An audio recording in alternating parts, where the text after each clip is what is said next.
La semaine dernière, le football se devait de nous offrir un scénario rocambolesque comme il le fait depuis des années lors des fameux printemps européens. Alors que tous les supporters parisiens ont vu leurs vieux fantômes du passé ressurgir et une énième remontada se profiler et que les fans du Real croyaient encore à un scénario homérique au Santiago Bernabéu, les dieux du football en ont décidé autrement. Ils nous ont sorti la carte double remontada dans un même match avec supplément crucifixion par Harry Maguire dans le temps additionnel de la prolongation. Et franchement, la remontada, ok. Perdre à la dernière minute de la prolongation, ok. Mais pas sur un but de Harry fucking Maguire. Le gars qui s'est fait chier dessus par tout le monde du football depuis 10 ans, c'était pas possible. Donc on est forcément triste et on s'est senti très mal pour nos amis lyonnais, mais au moins, ils avaient le derby face à l'ennemi juré stéphanois pour se rattraper hier soir. Mince, bref, on va passer à autre chose. On est le lundi 21 avril 2025, bienvenue dans le Poto Sport Club, le podcast des amoureux de tous les sports. On va bien sûr parler football, évidemment, comme vous avez compris, mais aussi Formule 1 et le début des playoffs en NBA, avant d'élire, comme chaque semaine, notre MVP. Puisqu'on ne se connaît pas, tous les nouveaux, présentez-vous. Présentez-vous. Quand vous n'avez pas de tueur, vous n'avez pas de tueur. Et comme dirait mon pote Antoine Mendy, d'un dauphin, t'en fais pas un requin. Voilà. Oh. Elle nous casse les couilles là. Et marrant lui. T'es champion du monde de la connerie toi. Ah là, on est bien. Comme chaque semaine, comme chaque lundi, ce lundi de Pâques ne déroge pas à la règle. On accueille Gros Joe. Comment ça va mon ref? T'es parti à la chasse aux œufs ce week-end un petit peu? Bah ça va, hein. T'as dû me traîner cette semaine. Ah ouais, là je t'ai chopé par le calbut et pour que tu sois présent là ce lundi matin pour ce podcast. Mais t'es fidèle au poste malgré une petite absence de la semaine dernière. Ah c'est que partie remise, un bal au centre quoi. Voilà, c'est des choses qui arrivent. Bon, Mais on a maté quoi ce week-end? On a maté cette semaine, on a maté la Ligue des Champions, évidemment. On a maté le futur vainqueur de la Ligue des Champions, le Paris Saint-Germain. Le Barça, tu veux dire? Non, le Paris Saint-Germain. Ah ouais, ok. Moi, bon, on en parlera. Toi, tu dis le Barça. Oh, non, mais c'était juste pour conjurer le sort et te faire chier, mais moi j'ai mon autre favori qui n'est aucun de ces deux-là. On en parlera plus tard. C'était pour conjurer le sort. Pour installer le sort. Et ok, carrément. On a maté quoi? On a maté l'USAP. Enfin une victoire pour le maintien, putain. Course pour le maintien, et attends. Encore plus beau, on a maté l'USAP au stade en plus. Oh, mais c'est un vrai supporter, hein. C'est en train de devenir un vrai catalan. Ah bah ouais, on est abonné, frérot. Arrête. Non, je suis pas abonné, je suis allé avec un copain. Ok. Bah, c'était cool, bonne ambiance. Franchement, ça faisait longtemps que j'y étais pas allé, alors que il est à 5 minutes de chez moi. Bête d'ambiance, c'était super. Ça faisait longtemps que j'avais pas vu une ambiance comme ça. On a eu peur, j'ai cru qu'on allait réussir à leur donner le match au final. Ouais. Voilà, quel chaud. enfer. Ouais. Et après quoi? Qu'est-ce qu'il y a eu? Il y a eu la F1, Barcelone, la TP500 de Barcelone. J'ai regardé un petit peu. Bah, j'étais surtout curieux de voir Arthur Fils là, comment il allait se débrouiller dans la revanche face à Alcaraz. Malheureusement, ça a tourné court, mais c'était un bon tournoi quand même. La marche est trop haute encore, je pense. Ouais, mais il s'en rapproche de plus en plus. Sur Terre, je veux dire. Je dis pas sur le niveau global, quoi. Ouais, bah il y est pas encore, hein, mais je pense qu'il va bientôt se mêler à la lutte avec les petits mecs un peu chauds là. Tu crois? Honnêtement, je pense qu'il peut faire partie de cette conversation un jour, pas cette année, peut-être pas, mais voilà, être un peu le troisième homme avec Sinner, Alcaraz dans les années à venir, Rune qui a fait un super tournoi aussi. Donc voilà, cette génération un peu la next gen, la nouvelle next gen, je pense il a sa carte à jouer là-dedans. Ouais. Ça serait beau. Et après, qu'est-ce qu'on a maté? La F1, évidemment, je crois que j'ai déjà dit, et Lyon hier. Moi, je les ai matés jeudi, donc voilà. Mais jeudi aussi. Jeudi aussi, ouais. Peut-être vouloir que t'arrêtes de les mater, toi, non? Pareil pour toi, non, tu les as pas matés hier? Non, j'ai pas maté hier soir. Putain, les pauvres. C'est les deux seuls matchs de Lyon que j'ai matés de l'année, avec ceux contre l'OM. Ouais, mais je te propose de commencer tout de suite avec ça, hein, la petite loose de la semaine, comme chaque semaine. Évidemment, on va parler de la semaine cauchemardesque de nos amis lyonnais, avec tout d'abord qui avait commencé par cette défaite terrible au bout de la prolongation sur un but d'Harry Maguire face à Manchester United et cette élimination en Ligue Europa. Bon, on commence par ce match-là. Tu te sentais comment toi pendant ce match-là? T'étais un peu supporter lyonnais quand même malgré la rivalité avec l'OM ou... Alors, faut pas pousser le bouchon trop loin non plus. De là à dire supporter lyonnais, je pense qu'il y a un monde. Mais oui, évidemment, j'étais pour Lyon. J'étais avec des supporters lyonnais, justement. Et au contraire, j'étais exactement dans le même délire qu'eux quand Lyon a marqué, quand ils sont revenus à plus 2, à 4-2 à un moment. J'étais en mode, ouais, presque un Lyonnais, mais de là, les supporters. Presque. Ouais, Presque. ouais, faut pas exagérer parce que les Lyonnais, bon voilà, je n'aime pas trop quoi. Ouais, bah, moi, j'étais un peu pareil. En Ah, vrai, je rigole, t'es mais toujours c'est pas supporter du les foot français. Lyonnais. J'aime pas mes potes supporters lyonnais et ils me font détester les Lyonnais du coup. Tu vois ce que je veux dire? Ouais, je vois très bien, je vois très bien. Mais J'avais un peu ça avec les fans du Barça à une époque. c'est dur. C'est franchement, je m'y attendais pas du tout. Bah, en fait, il y a beaucoup de gens qui disaient le 4-2 peut-être leur fait plus du mal qu'autre chose parce que tu te vois qualifié et tout. Et là, maintenant, dès que tu as un petit truc qui va contraire, tu perds un peu ton focus et tu commences à paniquer dès que tu as un petit truc qui va contraire parce que tu t'y es vu déjà, quoi. Tu te voyais déjà en demi-finale. Et là, et du coup, après, tu paniques et après, tu prends 3 buts en 5 minutes, quoi. Quand je dis que je m'y attendais pas du tout, je m'attendais pas du tout en début de match à un scénario comme celui-ci. Mais pendant le match, au moment du 4-2, ben justement, j'étais avec des amis, je disais, je sais pas pourquoi je le sens pas. Et bam, 4-3, 4-4 et 5-4. Ah, le 5. Mais c'est ça en fait, mais ça arrive de plus en plus où dans le foot tu peux plus te relâcher 30 Tu peux plus. secondes. Bah, on l'a vu en Ligue des Champions avec les matchs retour de Paris, du Barça, qui avait une petite avance. Et en fait, même une belle avance pour les deux. Tu te relâches un peu et tu te fais reprendre direct, quoi. Mais c'est fou le rôle qu'a l'inconscient sur le relâchement et tout, parce que les mecs le savent, quoi. Ils peuvent pas arriver à 4-2 en se disant c'est bon, on est qualifié, ou Paris en arrivant à Aston Villa en se disant c'est bon, on est qualifié. Ils le savent, mais c'est tellement inconscient que t'as une panique qui arrive après, quoi. Je pense pas, mais moi je pense qu'ils ont fait l'erreur de vouloir verrouiller, sauf que bah tu verrouilles pas, surtout qu'ils étaient à 10. Donc, parce qu'ils étaient à 10 aussi. Et je pense qu'il fallait continuer à jouer. Mais c'est tellement... d'une autre façon, c'est un peu ce qui est arrivé. Je me répète, mais à Paris et le Barça, je pense qu'ils avaient une telle avance, entre guillemets, mais que inconsciemment ils se sont relâchés, ils y sont allés un peu moins fort et ils se sont remontés respectivement par Aston Villa et Dortmund, quoi. Ouais, non, c'est clair. Et pour en rester à Lyon, du coup, après, qui devait enchaîner avec le derby. Ils sont fous de Lyon, c'est bon. Le derby stéphanois, ok, faut en parler. Parce que c'est quand même scandale. Donc, t'as vu le scénario? Bah oui, t'as vu tout le match. Donc, est-ce qu'on retiendra le résultat? On retiendra l'arrêt du match? Les deux? Est-ce que ça a joué dans le résultat? Le carton rouge oublié sur la faute de Tolisso qui sort sur Civière.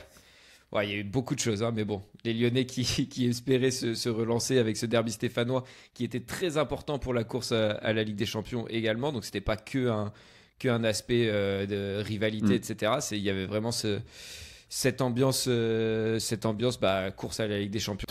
Le double buteur stéphanois qui aurait dû être exclu aux alentours de la 25e, 30 minutes, un truc comme ça, 30e minute, qui au final reste sur le terrain, marque de but et vient crucifier Lyon en deuxième période. Donc voilà, je les ai vus très... c'est quoi le mot? Très... marqué. Bah, l'élimination plus la perte du derby, plus peut-être tu laisses échapper la Ligue des Champions. Il reste 4 matchs à Lyon en cette fin de saison et en Liga, il va falloir s'accrocher, hein, dans les têtes, ça va être dur. Là, pour le coup, c'est une vraie semaine de la loose, quoi. Genre vraiment le titre de la loose, on pouvait le remettre que à Lyon, quoi, les pauvres. Ouais, ben voilà, Lucas Tassin du coup qui vient parachever cette loose lyonnaise de la semaine. Avec ce doublé alors qu'il aurait dû être expulsé. Putain, ça me fait rire, mais en vrai je me sentais mal pour eux après le match de Manchester. Et hier soir, enfin ce matin en me réveillant, que j'ai vu le scénario, j'ai fait bon, c'est quand même un peu marrant, quoi. Oh, t'es médisant. Ta place elle est réservée en enfer directement. Ouais, surtout en plus avec les échéances qui arrivent là, le karma il va pas trop me réussir. Mais bon, je prends bon, on enchaîne, on reste sur le foot, mais on enchaîne avec la vraie Coupe d'Europe, celle des grands clubs, la Ligue des Champions. La Coupe d'Europe aux grandes oreilles. La coupe aux grandes oreilles. On revient rapidement sur le match du PSG Aston Villa, et puis on reviendra peut-être un peu plus longuement la semaine prochaine sur les demi-finales en elles-mêmes. Mais grosse frayeur du PSG, hein. J'étais pas bien. Honnête, tu sais que je regardais le match avec un pote au début. À 2-0, on commençait à se dire, oh là là, mais on va leur en mettre 5 ou 6. À chaque but, on va avoir un gros plan sur la vieille gueule de Martinez et tout ça. On commençait vraiment à se chauffer. Puis 2-1, où là, on fait, ouais, ça va et tout. Et 2-2, tu sais, le même FIFA où t'es tranquille, relax dans ton truc. Et puis après, tu te penches en avant là pour être plus focus. Bah, c'est exactement ce qui m'est arrivé, gros. J'ai vécu toute la deuxième période dans un stress pas possible. C'était un enfer. Moi, en vrai, j'étais serein. Mais comment tu m'as dit ça, mais je comprends pas comment tu peux être serein. Avec tous les traumatismes que j'ai eu en tant que supporter du PSG, ce scénario que j'ai vu tant de fois, Pacho qui sort la frappe à la dernière seconde, qui la dévie, sinon on part en prolongation. Tu me dis que t'es serein, frère? Déjà, peut-être parce que moi, je suis pas un supporter à 100%, juste à 50%. Déjà, j'ai un peu de détachement. Et je sais pas, c'est un ressenti, donc c'est hyper subjectif. Mais j'étais serein. Et je te dis, je pense qu'ils sont juste relâchés parce qu'ils menaient 5-1 en cumulé. Et que ouais, mais en fait, je pense qu'ils aient eu raison ou pas, ou que ce soit inconscient ou pas, ils se sont relâchés. Et bon, effectivement, ils se sont fait remonter petit à petit. Mais je sais pas pourquoi. Même s'ils en prenaient un 5e, je me disais, bah, ils en mettront un 6e, tu vois, ils en mettront un de plus dans tous les cas. Putain. Moi, je le voyais plus comme ça, que plus ils vont en prendre un 5e, et un 6e, et la malédiction continue, et tout est la faute de Nasser, tu vois. Ouais, ça, de toute façon, tout est la faute de Nasser, quoi qu'il arrive. Mais non, mais sur le... Non, moi, je comprends pas, parce que vraiment, en plus, s'il marque le 4e, qu'il les fait égaliser... T'as le stade qui rentre en fusion et là t'as encore plus de pression. On voyait déjà, nous on défendait, on était tétanisés. Tu vois sur le 4e but, Ruiz et Vitinha comment ils défendent, où ils sont tétanisés, ils bougent à peine, voilà. Non, moi je pense que on était déjà très très mal dans la tête et que si on prenait le 4e, c'était fini pour nous. Je pense honnêtement que ça aurait été trop dur. Mais vraiment, je l'ai pas vu comme ça. Genre vraiment, je les ai sentis.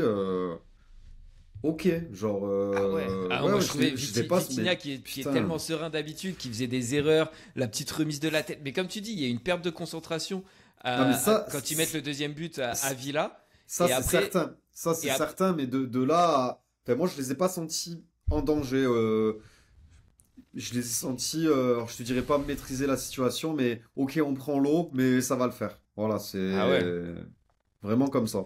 Ouais, bah ça doit être le fait comme tu dis, je pense qu'il y a un petit côté où moi je suis supporter parisien, donc je voyais un peu tous les fantômes du passé qui revenaient et les traumatismes, alors que toi, bah, t'avais peut-être une vision un peu plus rationnelle, mais honnêtement, moi, si on prend le 4e, pour moi c'est fini et j'ai peur que ça ait presque un peu cassé la petite confiance du PSG, tu vois, qu'on avait accumulé depuis 6 mois, où on s'est dit, on n'est quand même pas encore si solide qu'on le croit, peut-être, tu vois. Non, ça, je pense pas, parce que Luis Enrique, je pense, il va bien faire les choses pour les garder sur le droit chemin, pour continuer à bosser, à se donner à fond.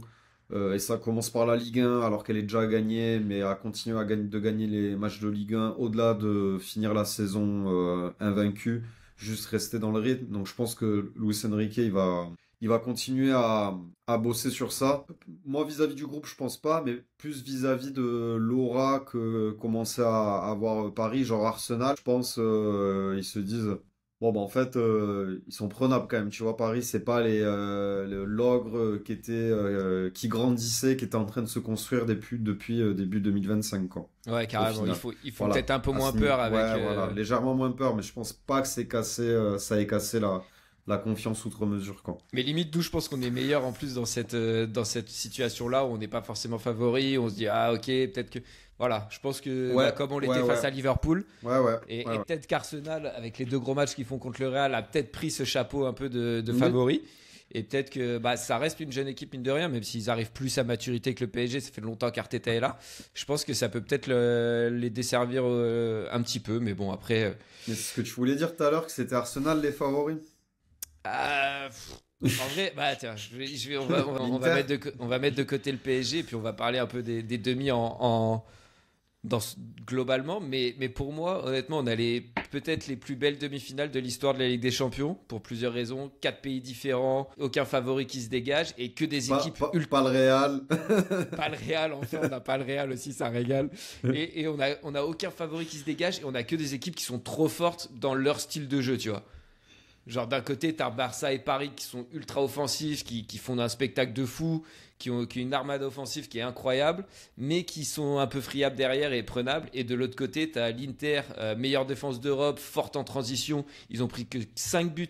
J'ai regardé sur toute la compète, donc tous les matchs de Ligue, le quart de finale, ils ont pris que 5 buts, donc c'est très très solide défensivement, et ils piquent en transition avec Lautaro, Thuram et tout, ils sont aussi très très forts.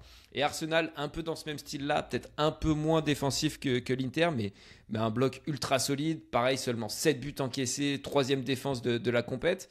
Et à côté de ça, je crois qu'ils sont à 30 buts, donc ils ont marqué autant de buts que le PSG. Donc c'est pour ça que je te dis, pour moi, c'est peut-être les plus belles demi-finales de l'histoire de la LDC. Il n'y a pas une équipe qui se dégage plus qu'une autre. Après, comme tu dis, le fait qu'il y ait une équipe de 4 grands championnats, bon, c'est pas l'Allemagne, ça aurait pu ne pas être la France ou un autre pays, hein, après tout. Donc ça, déjà, c'est super intéressant. T'as 2 équipes qui l'ont jamais gagné, Arsenal et Paris. T'as une équipe des équipes qui l'ont déjà gagné. Donc moi, je trouve que c'est hyper intéressant. Et quoi qu'il arrive en finale, ça serait une équipe qui l'a jamais gagné qui ira en finale entre Arsenal et le PSG. Donc ça, c'est plutôt chouette, hein. Ouais, grave. Et quand je regardais, là, je t'avais envoyé la petite photo avec toutes les demi-finales de l'histoire. Ouais, je l'ai sous les yeux. Et tu vois, honnêtement, c'est dur, je trouve. Allez, il y a peut-être 2014-2015 avec Juve, Real, Barça, Bayern. C'est cette époque-là où c'était Barça, Bayern, Atlético qui étaient souvent là en demi aussi, années, allez, entre 2010 et 2016, on va dire, où il y avait des grosses demi. Putain, il y a eu Lyon en 2019, j'avais complètement oublié ça. Ouais, bah c'était pendant le Covid, là, Elite 8. Oui, et Paris, quoi. Lyon et Paris. Paris, quand même, 4e demi en 6 ans, là. Mais j'ai vu sur je crois que sur les 10 dernières années, il n'y a que le Real et le Bayern qui font mieux, un truc comme ça que nous, ou peut-être City. Possible. Mais voilà, on était dans la conversation avec les 3-4. Ouais. Et là, sur la photo que tu m'as envoyée, ça y est pas, parce que c'est que les 32 dernières éditions, mais les demi-finalistes de la saison 92-93, c'était aussi une des plus belles années en termes de demi-finalistes, quoi. Mais il n'y avait pas de demi-finale. En 92-93. Tu sais, c'était pas le truc où tu faisais juste les poules et après t'arrivais direct. Tu battais le champion de Belgique et t'étais en finale après de la Ligue des Champions. Ah, je sais pas. C'est pour ça que l'OM a réussi à gagner. Ah merde, je m'en rappelle pas. Non, mais je sais pas, peut-être qu'il y avait, mais il me semblait que c'était deux poules et merde, après. J'ai voulu faire le malin à dire il y avait l'OM du coup. Bah, attends, mais t'as peut-être raison. Je crois que t'as raison en plus, parce que la vraie Ligue des Champions, c'est à partir de 93 du coup. Ouais, c'est ça. Je crois que c'est la dernière édition qui se joue comme ça. Donc, voilà. Mais ouais, donc franchement, tu regardes, je mettrai là pour ceux qui sont champions de Belgique et t'étais en finale de la Ligue des Champions, mon ref. Bah ouais. Mais je mettrai là pour ceux qui sont sur YouTube, je mettrai la petite photo avec les différentes demi-finales. Et honnêtement, 2006-2007, t'as Manchester United, Milan AC, Chelsea, Liverpool. Mais voilà, c'était souvent la domination d'un pays ou alors une équipe un peu random. Là, je trouve qu'on a vraiment 4 équipes méga fortes, chacun avec leur style de jeu, chacun avec leur histoire, et je trouve ça trop cool. Franchement, j'ai jamais été aussi hypé par des demi-finales de Ligue des Champions. Après, c'est parce qu'il y a Paris aussi, mais jamais été aussi hypé par des demi-finales de LDC. Ouais, et puis le Barça, au final, ça faisait un moment qu'ils y étaient pas. C'est une belle équipe du Barça. C'est pas un Barça comme l'an dernier, s'ils nous avaient battus en quart de finale, ils seraient arrivés en Ligue des Champions, en demi, mais c'était pas un grand Barça. Là, je te dis, on a 4 équipes qui jouent trop bien au foot. Là, et là, c'est ce que tu disais, genre, chaque équipe peut écrire son histoire, peut avoir une victoire, entre guillemets, un peu légendaire. Quoi qu'il arrive, Arsenal et Paris, ça serait leur première fois qu'ils la gagnent. Le Barça, ça serait le mettre un point d'honneur à cette nouvelle génération et à leur nouvelle pépite. Enfin, tu te débarrasses de l'histoire de Messi. Exactement. C'est leur première demi-finale sans Messi depuis qu'il est parti. Ouais. C'est beau, tu vois, et ce serait un point d'honneur pour l'ascension de Lamine Yamal, mais plein d'autres comme Pedri, même s'il est un peu plus vieux, etc. Enfin, toute cette génération. Et l'Inter, ça confirmerait leur jeu et leur forme qu'ils ont sur ces dernières années, à contre-pied de ce qui se fait actuellement dans le football moderne en termes de jeu, c'est-à-dire un peu un football à l'ancienne, basé sur la défense, mais avec des attaquants hyper efficaces en contre-attaque. Ouais, hyper clinique. Et c'est Ouais, le jeu à l'italienne, quoi. Le Comme vrai jeu. au final, Lautaro, en vrai, hyper sous-coté ce joueur. Ouais, de Lautaro, c'est une machine. Le gars, ça fait des années qu'il est à l'Inter. Il a fait toutes ses gammes là-bas. Il est monstrueux, quoi. Puis après, je Et pense. Thuram aussi, hein, franchement, il est pas titulaire et pas dans ce club pour rien, quoi. Ouais, non, carrément. Donc, ouais, vraiment, ces demi-finales, mais incroyable. Enfin, moi, je te dis, et c'est pas parce qu'il y a le PSG, parce que comme tu l'as dit, en 2020, il y avait le PSG, mais tu avais aussi Leipzig et Lyon, donc c'était pas pareil, quoi. Là, tu as vraiment des demi-finales de fou malade. Donc voilà, on a hâte que ça commence. Tu voulais rajouter un petit. Ah oui, moi j'avais un petit truc quand même pour ces demi-finales. Il y a Lewandowski blessé là pour 3 semaines, je crois, j'ai vu. 3 semaines d'indisponibilité. J'ai vu qu'il raterait le prochain match contre le Real, mais pas plus d'infos pour la Ligue des Champions pour le moment. Bah, je pense que pour l'aller au moins c'est cuit. C'est dommage un peu parce que contre l'Inter qui va être bloc bas et tout, tu auras besoin de tes meilleurs finisseurs, quoi. J'avais les dates sous les yeux. Dans la matinale d'Infosport, il disait 3 semaines ce matin en tout cas. Ouais, c'est ça. Les matchs, c'est 29 et 30 avril. Ouais. Et 6 et 7 mai. Ouais. Alors attends, c'est pas ce mardi prochain, c'est celui d'après, quoi. Exactement. Ouais, donc c'est râpé alors. Ouais. Donc ça risque d'être compliqué pour Lewandowski et ça peut jouer quand même, hein, parce que ouais, comme je disais, l'Inter très fort défensivement. Mais tu sortirais un favori du coup parmi les 4 quand même, en Pour étant moi- totalement objectif. Pour moi, c'est Arsenal et Inter, juste parce que c'est des équipes qui sont qui arrivent plus à maturité. Tu vois, genre l'Inter, bah, ils ont perdu une finale de Ligue des Champions il y a 2 ans. Ils ont acquis cette expérience. Arsenal, ça fait 2 saisons qui sont pas loin du titre, 2 ou 3 saisons qui sont pas loin du titre en Première Ligue. Et t'as vraiment un collectif derrière Arteta qui s'est formé et qui arrive à maturité. Donc pour moi, honnêtement, ça va jouer entre ces 2 équipes-là. Et puis, je reste convaincu quand même que pour moi, c'est le football qui gagne aujourd'hui. T'es solide derrière et tu piques en transition ultra rapidement. Et alors oui, le PSG et le Barça sont très forts dans ce qu'ils font, jouant très haut sur le terrain et en essayant d'étouffer leur adversaire. Mais au final, quand tu as une défense qui est vraiment très forte en face, je pense que ça prend un peu l'avantage là-dessus. Ça prend un peu le pas sur les attaques et surtout ça exploite les failles que tu laisses derrière en jouant aussi haut. Ouais. Non mais en fait j'ai hâte de les voir ces demi-finales et en même temps je trouve elles sont pas si faciles que ça à analyser parce qu'au final il reste encore 1 semaine et demie. Les dynamiques peuvent encore changer, les équipes peuvent encore s'améliorer, gommer leurs points faibles et améliorer leurs points forts aussi. Donc elles vont arriver, je pense, à maturité de la saison en ces demi-finales.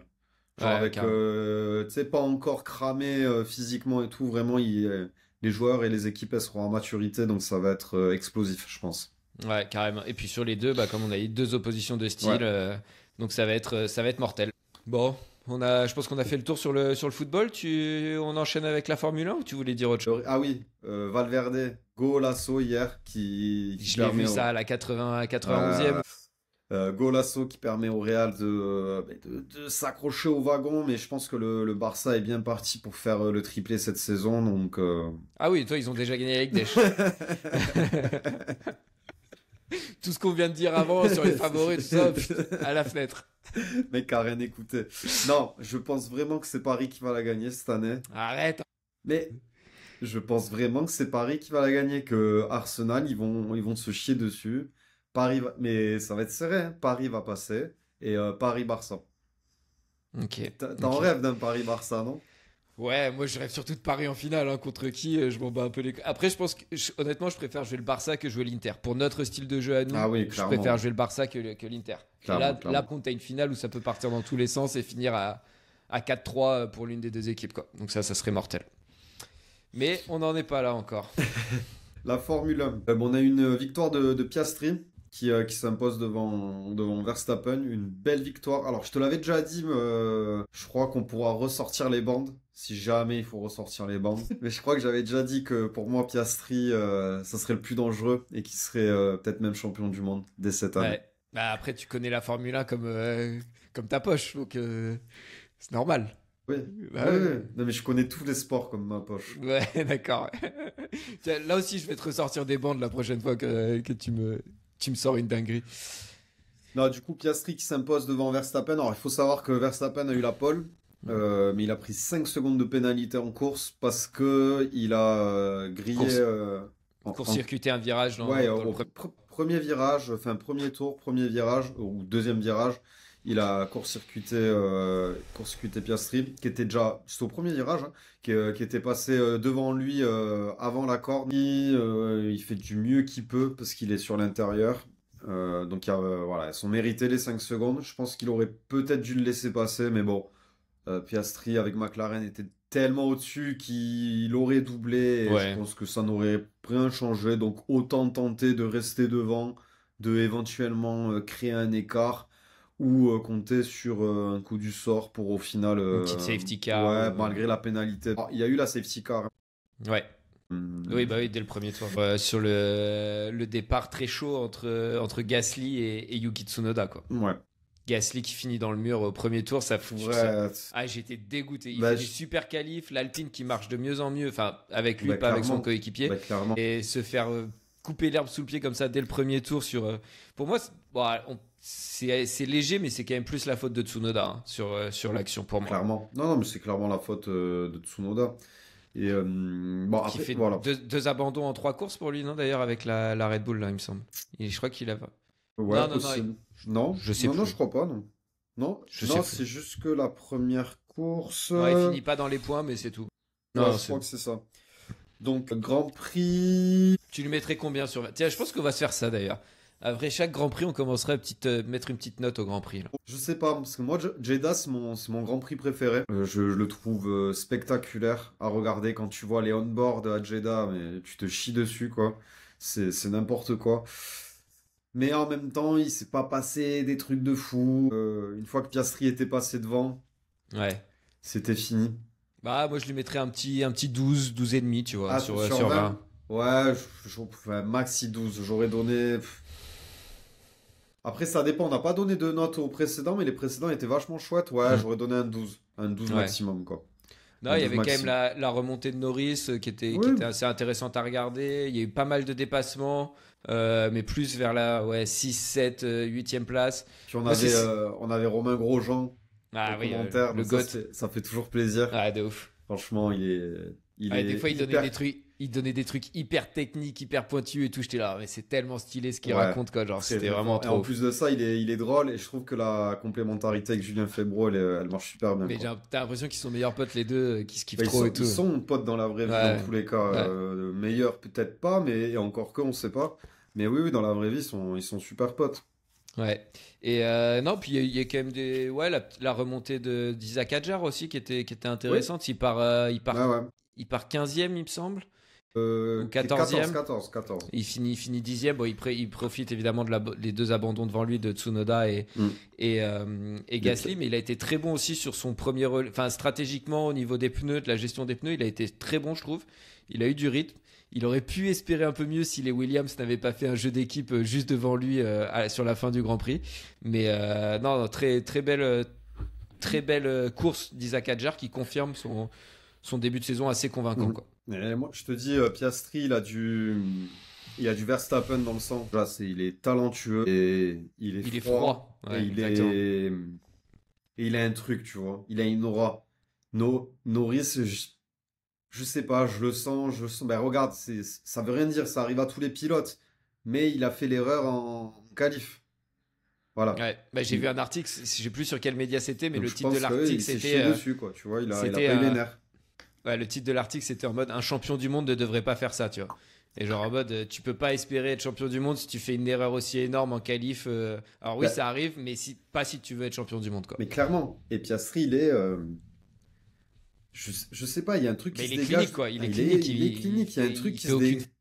Ben, il a une aura, même, je te dirais même un style de conduite de champion du monde, quoi. C'est impressionnant comment il gère la course, comment il est fort. Même il fait un dépassement à un moment dans un trou de Ouais. souris. Non mais Où il finit dans la poussière. C'est sur Leclerc, je crois. ah ou là là, Hamilton. mais Ouais, c'est sur une Leclerc. dinguerie. Il y a que quelqu'un qui est en surconfiance et qui est surtalentueux pour faire un truc comme ça. C'est pas possible autrement. C'est impressionnant. Ouais. Impressionnant. Une fois qu'il prend la tête, il la perd plus parce que rester en tête, c'est tout un exercice aussi. J'ai l'impression qu'il l'a fait sans forcer en plus. Ouais, Tu sais, il ouais, était là en sans mode je forcer. gère, tranquille quoi. Ouais, ben comme les Hamilton, les Verstappen à l'époque. Ouais, et il a Verstappen. Certes, la Red Bull est moins forte, mais il a quand même Verstappen devant et derrière lui après. Ouais. Donc, tranquille, pas de problème. Pris, quoi. Donc on va voir McLaren comment McLaren arrive à gérer une hiérarchie qu'il va falloir installer au bout d'un moment. Alors pour le moment, ça fait une victoire Norris, deuxième au championnat. C'est la deuxième ou la troisième victoire de Piastri, premier au deuxième. championnat, deuxième. Ouais, il prend 10 points d'avance sur Norris qui Donc, était. Pour le moment, il y a encore match. On va dire, je pense qu'ils sont encore sur le même pied d'égalité. Mais si dans 10 courses, Piastri a 50 points d'avance sur Norris et gagner 2 courses de plus, McLaren, ils pourront plus mettre Norris en tête d'affiche quoi, pour non, c'est aller sûr. chercher le championnat. Quoi. C'est pas possible. Ah, c'est sûr. C'est sûr. Et t'as pensé quoi d'Isaac Hadjar quand même? Deuxième fois dans les points de la saison, il fait une bonne Eh course. ben, tu vois, alors, au niveau de la personnalité, j'ai plus de facilité à m'attacher à Isaac Hadjar. Bon, mais déjà parce qu'il est français. Quand on voit ses interviews, elles sont en français, et puis tu vois que c'est un bon type, alors que pour le coup, Piastri, il est vraiment pas... Je compare pas le fait qu'il pourrait être champion du monde, Isaac Hadjar, mais ce que je veux dire, c'est il est clinique aussi. Sur le pilotage, en tout cas, il est froid, clinique, et c'est mérité. Pour moi, c'est le meilleur rookie, et il a un truc, s'il a un bon parcours, ben pareil, tu vois, à la Piastri, je pense qu'il peut aller très loin, ce petit, quoi. Ouais. Bon, le meilleur rookie, il y a quand même Antonelli qui fait un beau début de saison. Mais bon, il est dans une Mercedes, donc c'est Ouais. pas pareil. Ouais, oui, c'est vrai. Putain, et j'ai appris un truc pendant le Grand Prix, je savais pas, mais Alonso, c'est le manager de Bortoleto. Ouais, j'ai vu ça. Ouais. C'est- Et ils ont failli Bah oui, s'envoyer dans Eh le ben mur oui, tous les deux. c'est au moment où ils ont failli s'envoyer dans le mur que Febro, ben, il dit ouais, ils allaient quand même pas faire ça. Alonso, Ouais. c'est le manager de Bortoleto. Je fais ah d'accord, on peut mais faire t'as- ça en Formule 1. On peut faire ça quoi. Et c'est quand même. Et t'as vu, il a quand même pas hésité. Ça reste un champion qui a envie, il la gagne, rien que la gagne. Alonso, même si c'était son protégé, il a fait ouais, il a changé de direction au freinage, Ouais. c'est interdit et tout. Il a direct Ouais. balancé, ce qui est vrai. Hein, la Alors, manœuvre était ultra dangereuse. La Aston Martin, c'est un tracteur, mais malgré tout, je le sens fatigué Alonso quand même. Bah, je pense t'as moins la hargne, surtout quand tu sais que t'es dans une voiture qui performe moins que les autres. Quand t'as été champion du monde, quand t'as toujours été dans des voitures qui jouaient les premiers rôles quasiment. Et puis en plus, je pense que l'ambiance avec Lance Stroll, voilà, avec je le pense- papa je et tout. T'as vu qu'il a eu le record du plus grand nombre d'éliminations en Q1. Et Ah ouais? c'est la première fois, Wow. je crois qu'il a 75e élimination en Q1. Bah, parce que normalement, les pilotes qui font autant d'éliminations en Q1 ne restent pas aussi longtemps en oui, Formule 1, quoi. Sauf que lui, bah, fils à papa, donc il garde son volant, quoi. Non, mais pour revenir à Alonso, je pense il peut toujours avoir le niveau. Je pense qu'il est vraiment là pour jouer pour piloter pendant la saison 2026. 2026. Enfin, ouais, voilà, la prochaine saison. Non, ça, 2026-2027 enfin, la saison 2026, pardon, quand il y aura les nouvelles voitures, la nouvelle réglementation. Mais en attendant, je pense quand même que malgré tout, tout ce qu'on peut dire, ben, il a presque 42 ans, t'en as pas 38 quand il est revenu il y a 4-5 ans. Mais voilà, je pense qu'il va rester jusqu'à l'année prochaine et que si la voiture est performante chez Aston Martin, eh ben, il tentera le tout pour le tout une dernière année. Ouais, bah écoute, on lui souhaite en tout cas. C'est avec lui que j'ai commencé à regarder la F1, les 2 titres de 2005-2006 et tout ça. Pareil. Donc pour moi, c'est chaque fois que je le vois sortir de la voiture ou rentrer de la voiture, c'est un petit bonbon. Donc voilà, ça fait plaisir. Je pense qu'on peut fermer la petite page sport mécanique, sport Formule 1, avec Piastri donc qui s'impose devant Verstappen et Charles Leclerc et qui reprend la tête du championnat. Autre grosse actu sport du week-end avec on va partir de l'autre côté de l'Atlantique maintenant avec le début du premier tour des playoffs en NBA. J'ai fait mon bracket d'ailleurs, il y a un petit Ton bracket? Tu t'es pris pour un Américain ou quoi? Ah, c'est comme ça qu'ils l'appellent sur Trash Talk. Donc, C'est mais quoi déjà bracket de rappel? bracket, c'est juste le tableau avec tu sais, premier tour, quart de finale, demi-finale de conf, finale de conf, etc. Quoi. Tu prédis un peu les vainqueurs à chaque tour. Quoi. Ah Donc ouais. il y avait le petit challenge. Ah ouais, je suis sur l'appli là, bracket. Ouais, et donc j'ai fait ça, je l'ai fait là sur le petit concours Trash Talk.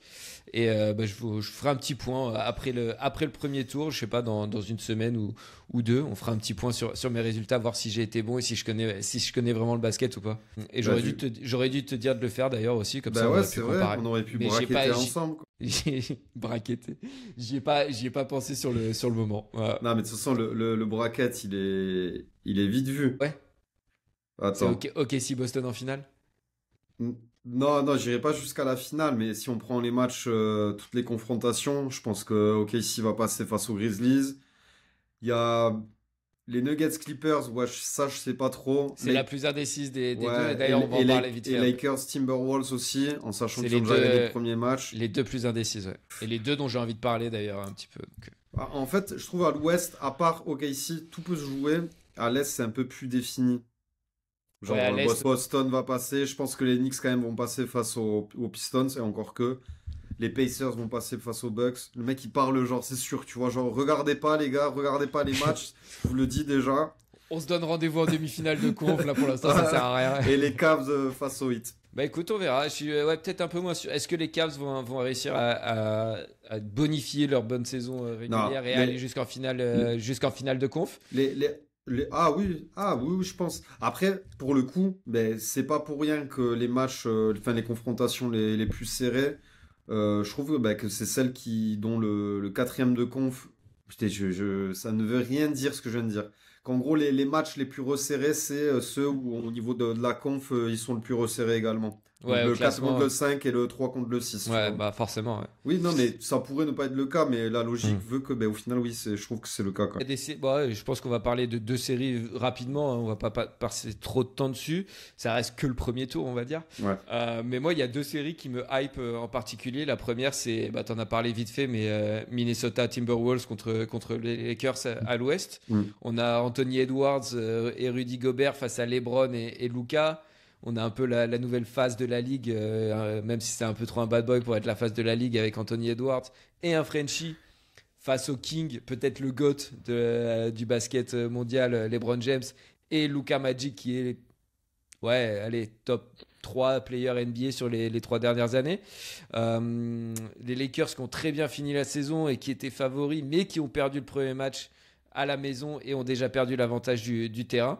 Ouais, ça va être une série à mon avis. Je crois que sur celle-ci, j'ai mis que ça peut aller au match 7 et je me souviens plus qui j'ai mis. Je crois que j'ai mis les Lakers qui passent en 7 matchs. Moi, j'aimerais que ce soit les Lakers qui passent, malgré le fait qu'il y ait Rudy Gobert aux Timberwolves. En fait, j'ai juste envie que... Je vais te dire, j'ai envie que Doncic il gagne une bague avec les Lakers dès cette année. Tu vois ce que je veux dire?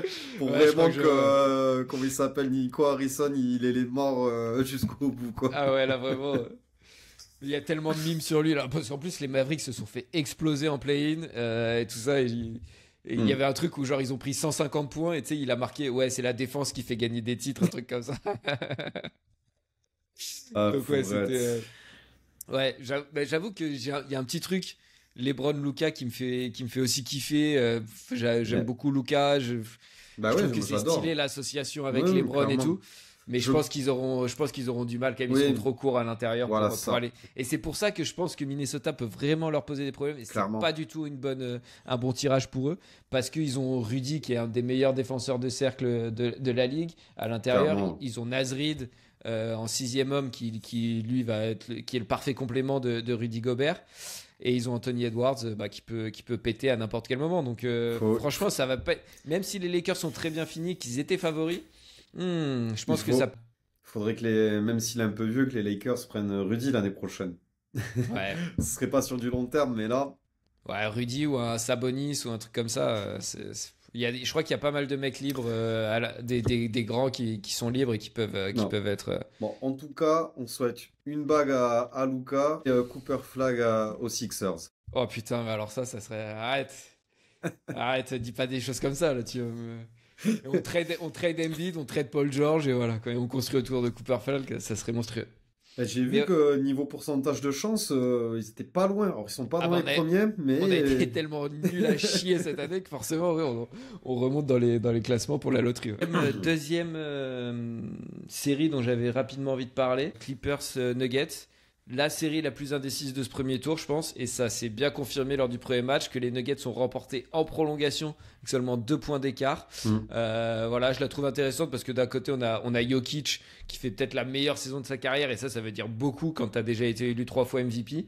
Et de l'autre côté t'as les Clippers qui reviennent fort avec James Harden en leader, voilà, qu'on avait enterré il y a peut-être 2 ans quand il était à Philadelphie et qui maintenant a 35 ans est peut-être en train de jouer le meilleur basket de sa carrière, quoi. Donc toi, tu vois qui plutôt sur cette série Clippers, Nuggets? C'est dur, hein? Bah, je pense quand même les Nuggets. Je pense pas que les Nuggets, avec Jokic, comme tu as dit, dans une des meilleures formes de sa carrière, puissent se faire, en tout cas, swipe, pas possible. Ils ont gagné le premier match déjà. Non, je pense pas. Ouais, moi aussi. Après, il y a quand même Kawhi qui redevient un très bon joueur de basket. Ils ont Zubac à l'intérieur. Enfin, ils ont une belle équipe, hein, mais en face, t'as vraiment un collectif avec les Clippers où t'as vraiment plusieurs mecs qui peuvent te faire mal. Et de l'autre côté, c'est vraiment Jokic qui est dépositaire du jeu et qui fait un peu tout. Je tout pense sur le qu'ils terrain. peuvent passer les Clippers, mais après que ça va être plus dur. Après, c'est quoi? C'est pas OKC? Non, si, c'est OKC direct après. Ouais, après c'est OKC, ouais. Compliqué. Mais en fait, c'est des playoffs qui me hype pas mal. Ouais. Hein. J'avais un peu arrêté de suivre la fin de saison avec les Sixers qui étaient nuls et la blessure de Wemby, donc j'avais un peu lâché la NBA. Non, mais le retour des playoffs, ça régale. Ouais, mais comme pour la Ligue des Champions, même l'écart là en Ligue des Champions, ils étaient très intéressants. Enfin, les confrontations étaient très très intéressantes. Et là, pareil pour la NBA cette année. Ouais, on a même les Warriors qui reviennent super bien avec Curry et Jimmy Butler. Donc, non, ça va être des gros playoffs, je sens. Et à l'Est, le Knicks Pistons, moi, il me hype. Hein. Ouais. Confrontation. Ouais, non, je pense quand même que les Knicks passeront et les Pistons sont encore un peu courts, mais pour l'avenir, ça va devenir une vraie équipe, les Pistons. On pourrait aussi parler des finalistes pour les trophées. Ouais, j'ai pas tout à fait vu, mais vas-y, je te laisse la main. Bon, et puis il n'y a pas vraiment de surprise. Hein. En rookie, on a Risaché, Castle et je sais plus qui. De Wells, un truc comme ça. Non, la seule surprise, c'est pourquoi je voulais en parler, parce que c'était en m'attendant les brackets. Et du coup, en m'attendant Pacers Bucks, dans le top 3 des finalistes, il y a Antetokounmpo pour le MVP. Bon, il l'aura pas, mais... Ouais, bah c'est Jokic, Shai et... Ouais, c'est ça. Quoi? Mais je crois que ça a été un peu le classement de je trouve toute que la saison. c'est plus ou moins mérité parce que à partir du moment où il a tapé du poing sur la table en début de saison, les Bucks, ils ont fait que monter après, quoi. Ouais, non, c'est clair. Et on a notre petit Frenchie, hein, peut-être le back-to-back pour le rookie de l'année des Français, avec Risaché. Je pense qu'il finira deuxième. Ouais, tu penses? Mais attends, j'ai plus le... Il y avait Castle et l'autre, c'était qui? Je crois que c'est le mec des Grizzlies, là, Wells, ou un truc comme ça, non? Peut-être, je m'en rappelle plus. Mais je l'ai vu aussi passer, mais bon, en tout cas, ce sera entre Castle et Risaché. Je pense que Stephen Castle l'aura grâce à son début de saison, même si Risaché a fait une super perf en fin de saison. Attends, c'était sur Trash Talk, je peux réussir à retrouver ça. Mais bon, après, de toute façon, on s'en fout un peu, ce ne sera pas le troisième qui l'aura, hein, c'est sûr. Tu veux vraiment nous le trouver. Hein, on a perdu 3 auditeurs. Ce qui est beaucoup sur notre ratio. C'est la moitié. C'est la moitié. Non, mais attends, on est même sur YouTube Music. J'ai vu que ça marchait enfin là quand on mettait sur YouTube Music. On est sur toutes les plateformes. Il n'y a plus d'excuses pour pas écouter là. Tous mes potes, je vais leur envoyer. Je vais leur dire t'écoutes sur quelle plateforme et je vais leur envoyer le lien spécifique. Ils ont zéro excuse. Bon, c'est bon, laisse tomber, c'est pas grave. Allez. On va passer au MVP de la semaine de toute façon. Ouais, t'as des propals pour moi? J'ai des propals. Comme t'as dit, cette semaine, pas grand chose de fou. Alors, je sais pas si j'ai tout suivi, Si, non, tout suivi à peu près, mais peut-être j'en ai oublié, mais bon, j'ai mis Piastri. Ouais. Après moi, les Formule 1, tu vois, je me dis si c'est pas un premier Grand Prix, une première victoire en Grand Prix, on va pas les mettre à chaque fois. On lui donnera le MVP quand il sera champion du monde. Ah ouais, d'accord. Donc, ok. Bah, attends. Bon, mais on va voir tout ce qu'on a. C'est ta propale. J'ai mis Biel, j'ai écrit Biel Barry. Mais c'est pas Biel Barry, c'est Biel. Non, toujours pas. Toujours pas. Bon, le joueur, l'ailier de Biel. Bordeaux. Biarré. Biarré. Biarré. Biarré. Voilà. Ok. Bon. C'est tout. C'était 2. Sans argument. Sans argument. Non, il a marqué un essai de fou Oui, il a malade. marqué un essai de Ouais. fou. Et Runeux et Zverev. Ok. Bah moi, écoute, j'ai Holger Rune aussi, qui est vainqueur à Barcelone en battant Carlos Alcaraz en Ouais, finale. mais moi, tant qu'il gagne pas de grand chelem, je lui donne pas. Ouais, bah écoute, il retrouve le top 10 après l'avoir. Ah, Il retrouve le top 10 un an après l'avoir quitté. Voilà, ça faisait 2 ans où il avait beaucoup de mal. C'était. depuis le Master 1000 de Paris, hein. De Ouais, Bercy, hein. c'est ça, il avait éclos très, très jeune, à 19 ans seulement, et remporté le Masters 1000 de Bercy, qui est son plus gros titre à l'heure actuelle. Mais il coinçait un peu depuis 2 ans, il était sorti du top 10, il était pas, voilà, il a peut-être voulu aller un peu trop vite. Et là, il revient très bien, et il fait un super tournoi en battant des bons joueurs, Casper Ruud en demi, voilà. Et sur ce tournoi, on a Arthur Fils, on en parlera peut-être un peu plus en détail dans les semaines à suivre, mais qui, voilà, des belles promesses sur ce début de saison, même s'il perd un peu sèchement contre Alcaraz cette semaine. Donc voilà, j'ai bien kiffé Arthur Fils, et on en reparlera bientôt dans le Poto Sport Club. Et sinon, à part ça, j'avais mis Harry Maguire pour son but, son but à la dernière minute. Ou alors là, c'était un duo, j'étais obligé de les mettre tous les deux. Mais le duo Lucas Tassin, François Le Texier hier lors du match. Tu sais que Le Texier, je voulais le mettre. Je me suis dit, je vais pas faire cette blague quand même. Ah bah moi j'y suis allé. Mais pour moi, c'est un travail d'équipe, parce que t'as le tacle assassin on peut qui pas sort le capitaine adverse. Donc ça, c'est première très très belle action. Derrière, t'arrives à gérer avec l'arbitre pour pas te prendre un rouge miraculeusement. Et tu viens mettre le deuxième but qui vient crucifier les espoirs de Lyon. C'est une performance all-time. Ah putain, mais il faudrait créer une autre catégorie pour ce genre de performance, parce que ça reste sérieux quand même, le MVP. Ouais, bah honnêtement, si on reste sérieux, alors moi je suis pour le donner à Holger Rune. T'es pas d'accord? Non, c'est pas sexy. Tu veux le mettre à qui alors? Bah, c'est Tassin. C'est à ça. Yes. Je voulais partir là-dessus. Yes. Bon, mais vas-y, MVP. C'est aussi ça le MVP, je rigole. Bah oui, voilà. François Le Texier, Lucas Tassin, le duo magique, élu MVP de la semaine du Poto Sport Club. Puis ça contrebalance avec la loose de la semaine, quoi. Voilà, exactement. Bah, mon Johnny, merci. On va arriver tout doucement à la fin de ce podcast. On bat de quoi cette semaine? Je pose même pas la question. C'est la semaine prochaine. Ah, c'est la semaine prochaine. j'allais dire la pose pas, parce que à chaque fois tu me prends de court, et là pour le coup j'ai pas l'impression qu'il y ait de grosses dingueries. Non, je crois pas, à moins qu'on ait un gros oubli, mais ouais, avec la Ligue des Champions qui est la semaine prochaine et tout, on va pouvoir. Non, je crois que c'est une semaine plutôt classique. Après, il y a toujours des choses qui s'agrèguent à la semaine auxquelles on n'avait pas pensé, tu vois. Ouais. Mais Par contre, il y a un truc pour lequel tu vas me détester, je pense, mais je suis en train de me prendre au jeu de la Kings League là. Je suis désolé. Ta gueule. Si gros, qu'est-ce que tu veux que je te dise? C'est en vrai, si tu regardes un match, tu vas Non, gauler. mais j'ai pas le temps. Il y a pas de tournoi de tennis. C'est à Madrid. Il y a le tournoi de Madrid qui Ce droit de commence, Madrid. non? Peut-être, je sais plus si c'est cette semaine ou la semaine d'après. Je me demande s'il n'y a pas une petite pause là en tennis. Non, c'est cette semaine. Là. Ah ouais, Madrid. Voilà, bon, on va regarder Madrid. Écoute, Madrid, Rome après. Ouais, ça enchaîne bien les tournois de tennis sur terre là. C'est cool cette période. Bah ouais, c'est la saison. Bah, j'espère que Arthur. Et j'ai vu Alcaraz légèrement blessé à la fin de sa finale hier, donc peut-être absent de Madrid, on sait pas. Ouais, à la cuisse. Mais tu vas voir Arthur Fils à Madrid, je pense qu'il a une belle carte à jouer. Ah Peut-être ouais? que c'est ma petite hot take de la semaine, tu vas voir. C'est ton petit prono. Ah, le petit prono de la semaine. Je pense qu'Arthur Fils il va nous sortir une grande semaine à Madrid. Très bien, bon, on lui souhaite en tout cas. Si ça se trouve, je me plante complet, il va prendre une branlée au premier tour, mais écoute. Il faut prendre des risques un peu dans la vie. Pas de F1 ce week-end. On regardera le rugby aussi, évidemment. On approche de la fin de la saison. Qui l'USAP, tu sais?